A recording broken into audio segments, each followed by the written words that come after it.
Buenas noches a todos los amigos y hermanos que nos acompañan todos los lunes en este pequeño espacio. Estamos reflexionando sobre el Evangelio según el Espiritismo y este capítulo que estamos revisando es el capítulo 27 que se llama Pide y se te dará. Y específicamente el día de hoy con los temas asociados a la eficacia de la oración, los ítems del 5 al 8. Y quería empezar eh, el tema contando una pequeña historia. En realidad dos. Lo voy a tratar de sintetizar para no hacerlo muy largo. Dícese que había un hombre que vivía en el campo y las predicciones atmosféricas habían dicho que iba a haber una tormenta muy fuerte y que incluso había riesgo de inundación en la zona, ¿no?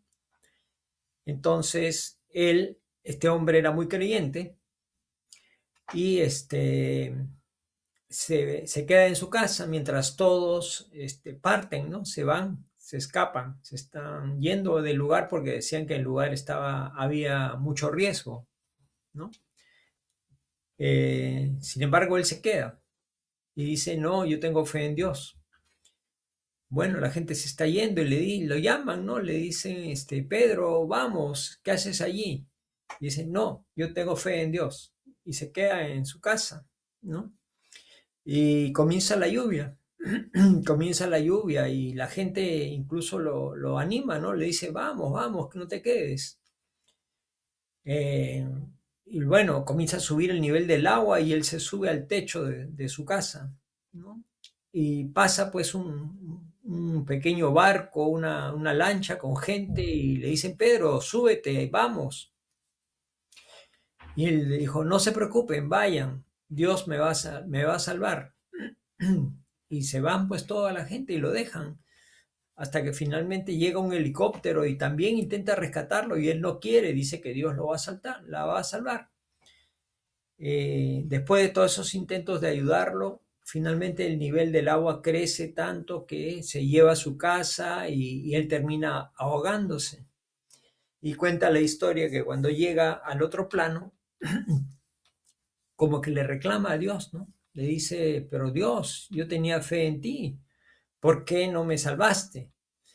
Y él le dice, pero ¿cómo que no me salvaste? Si te envié unos hermanos en una lancha, te envié otros hermanos cuando recién empezaba la tormenta para que te saquen de allí, te envié la lancha para que te rescaten, te envié hasta un helicóptero para que te rescaten y tú no escuchaste, tú no quisiste, ¿no? Entonces, esto nos hace reflexionar en un punto, ¿no?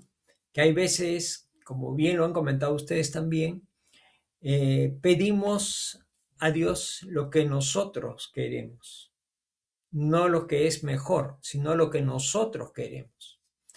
Y como la historia que acá se cuenta en el párrafo 8, eh, como que esperábamos que un ángel baje del cielo con luces y trompetas y que nos lleve en sus brazos hacia tierra firme. Pero eso no era lo que necesitábamos, ¿no? Lo que necesitábamos era otro tipo de, de, de elemento de ayuda, ¿no? Entonces, eso nos llama a la segunda parte, que es orar y vigilar, ¿no? O sea, vigilar qué? Vigilarnos a nosotros mismos y vigilar también el buen sentido, las cosas que suceden a nuestro alrededor, ¿no? Y no a pensar, porque mucha gente asocia oración con milagros, ¿no? Sabemos que los milagros no existen como tal, ¿no? Dios no puede crear sus leyes divinas y romperlas él mismo, porque no tiene sentido eso, ¿no? Y otra pequeña historia que también es un poco dura, pero nos ilustra sobre este tema. Era un hombre que en verdad existió en mis épocas, nuestras épocas con Nancy, cuando estábamos más jóvenes, todavía estábamos en la iglesia católica participamos en un grupo laico. Y en una de los compartires que había luego de la oración, nos contó uno de los hermanos, nos dijo que había una persona del grupo, una persona muy católica y comprometida también, que había sucedido pues una cosa muy fuerte en su casa, ¿no? Un hijo de 20 años, el único hijo que tenía de 20 años, había fallecido, su único hijo había fallecido.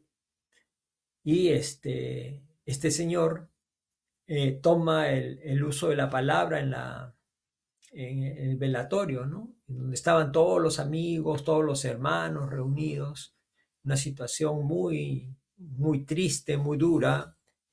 A todos se les partía el corazón de verlo a este hermano en esa situación, pero toma la palabra, ¿no? Y contra todo lo que los demás esperaban, él agarra y más o menos dice lo siguiente, ¿no? Da gracias a Dios, se dice, Padre, te doy gracias, infinitas gracias, por haberme regalado la vida de mi hijo a mi lado durante 20 años, ¿no? O sea, daba las gracias y no al contrario como muchas personas lo hacen, ¿no? Que maldicen o se rebelan contra Dios cuando sucede una tragedia de esa naturaleza, ¿no? Entonces, él miró el lado bueno, la enseñanza que había detrás, ¿no? Entonces, un poco pensando de esa manera, eh, sobre lo que hemos tratado el día de hoy, ¿no? Entonces, entender lo que ustedes bien han comentado, ¿no? Lo que nos enseña Jesús, ¿no? Que todo lo que pidamos con oración, pero con oración sincera, debemos creer. O sea, hay un tema de fe ahí, ¿no? Un tema de fe, es una invitación con fe y convicción. O sea, la fe razonada que nos regala la doctrina espírita es aún una herramienta mucho más útil para practicarla, ¿no? Y no es, bueno, la oración sabemos que no es un rezo, digamos, es diferente una oración que un rezo. Un rezo es una repetición mecánica de algo preaprendido. La oración es algo que parte del corazón, como ustedes bien lo han dicho, ¿no? Sentimientos, emociones sinceras, con fe, con amor, ¿no? Que salen del corazón. No importa que sean palabras cortas, un tiempo corto, lo que interesa es la intensidad y la fe, ¿no?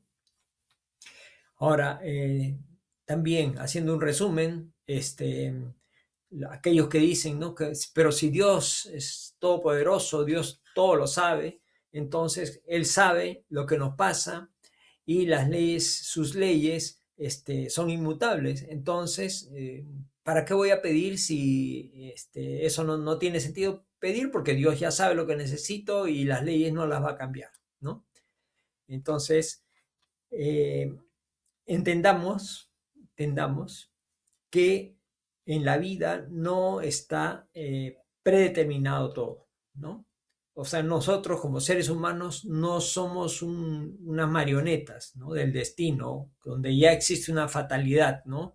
Fatalidad es algo que debe suceder sí o sí. No, el hombre tiene libre albedrío, ¿no? Y al orar no es que vamos a contradecir las leyes naturales o las leyes divinas o que Dios las va a romper, ¿no? Sino vamos a trabajar en torno a lo que es algo que Dios nos ha regalado, que es el libre albedrío o la iniciativa que como seres humanos a través de la inteligencia que Dios nos ha dado podamos ejercerla, ¿no? Y entender también esto, que muchas personas, Dios no me escucha, dicen, ¿no? Es que Dios no es tu mayordomo, ¿no? Al cual le puedes pedir y Dios te va a dar lo que tú le pides, ¿no? Entonces, lo que pidamos, imagínense los pedidos que si Dios nos concedería todo lo que la gente pide, pues habrían pedidos incluso que serían pues fuera de toda lógica, ¿no? Pero lo que tenemos que entender es que Dios nos va a conceder aquello que realmente nos convenga para nuestra evolución y nuestra mejora, ¿no? No nos va a conceder algo que va a ser perjudicial, ¿no? Para nosotros, ¿no? Igual nosotros de esa misma manera, aquellos que somos padres, si nuestros hijos, por ejemplo, tenemos un hijo que es menor de edad y si nos pide pues que le regalemos un arma, no le vamos a regalar un arma, ¿no? ¿Por qué no las pide?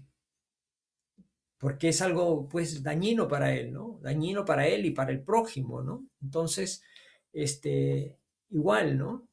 Eso le haría daño el darle eso, ¿no? Igual Dios, ¿no? En mayor proporción, ¿no? No nos va a dar algo que nos haga daño, ¿no?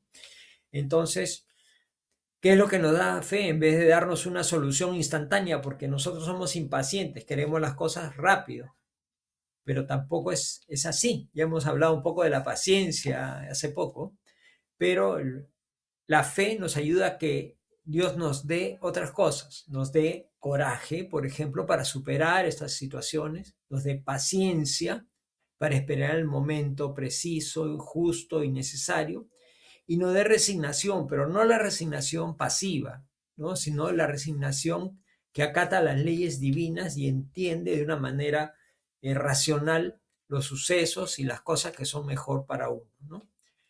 También nos va a dar Dios ideas, inspiración, a través de la intuición, a través el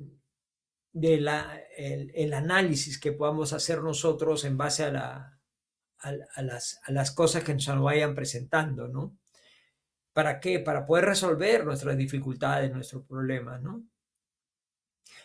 Igualmente asistencia, siempre alguien aparecerá que nos ayude, que nos aconseje, que nos sugiera algo, ¿no? Al igual que los espíritus buenos, ¿no? Entonces, y tampoco es que Dios va a romper sus propias leyes, ¿no? Él nos puede ayudar siempre, sí, nos puede ayudar, pero no va a violar sus propias leyes, ¿no? La oración no es que su intención sea romper o anular las leyes divinas, ¿no? Sino siempre todo está enmarcado dentro de la voluntad de Dios de una manera armoniosa con el orden universal, ¿no? Entonces, siempre lo que pidamos va a ser respondido sin romper la armonía de las leyes divinas, ¿no? Entonces, resumiendo un poquito, la oración siempre tiene eficacia real. No es un mero acto vacío, ¿sí? Siempre y cuando, obviamente, cumpla con la forma de hacerlo, con sentimiento, con emoción, con este amor, ¿no? Y nos llama pues a orar con esa fe que nos fortalece, nos da coraje para salir adelante y entender que Dios siempre responde de acuerdo con lo que más nos conviene a nosotros, ¿sí? Igualmente, entender también que Dios nos puede responder, pero no de una forma literal, sino a través de inspiraciones o fuerzas espirituales, consuelo interior a nuestros sufrimientos o alternativas para superar las dificultades que tenemos. Esa es la forma como Dios obra, ¿no? Y no como nosotros podríamos imaginarnos de repente como el caso del hombre que esperaba que ángeles luminosos bajaran del cielo para rescatarlo del diluvio, ¿no? Entender eso, que Dios no va a contradecir sus propias leyes porque no tiene sentido. Lo podría hacer tal vez, pero no tiene sentido. ¿Para qué? ¿No? La voluntad divina siempre actúa en armonía con sus propias leyes. Este es un tema realmente muy, muy bonito, muy, muy interesante y nos llama pues a eso, a cultivar la fe, a cultivar la oración sincera y a entender que la voluntad divina no es algo que nosotros requerimos a nuestro capricho, ¿no? Sino Dios siempre, como Padre bueno que es, nos va a dar lo que nosotros necesitemos. No lo que nosotros querramos, sino lo que nosotros necesitamos para nuestra mejora y nuestra evolución. Eso, mis hermanos, espero que este pequeño comentario haya sido de utilidad. Muchísimas gracias.